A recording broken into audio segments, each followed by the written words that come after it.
This is my best lap this past weekend at Buttonwillow Raceway. It's my first time at this track, so I spent the whole day learning, and then during my last session out, I ended up doing my best time of the day, which is pretty common.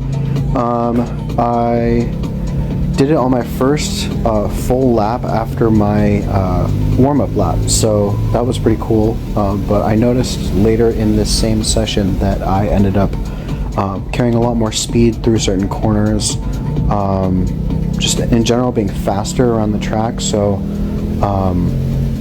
I'll have to figure out what I did this lap that was so fast compared to what I did on the previous, or the following laps that were so slow, and figure out what I can combine to put together a nice solid lap. I feel like I could probably pick up about 5 seconds on this lap, so I would definitely like to come back and try again. I'm driving a 2018 Mustang GT. I am on 255 35 19s up front and 285 35 19s in the rear, 280 treadwear Advan Apexes. I have iBox Sportline lowering springs. I have a Bullet big brake Brembo kit, so I went from 4 pistons to 6 piston calipers up front.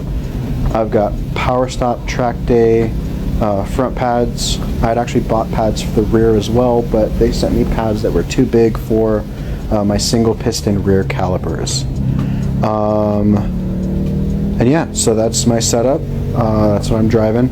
Oh, and it's a 6-speed manual, so I don't have the 10-speed auto. It's a 6-speed manual, so my gear ratios are really long, and that means that I spend a lot of time in third gear on these tracks, because it goes up to, I think, like 112, 115, something like that. So yeah, this is my best lap around Buttonwillow, and I'm excited to come back and try to improve.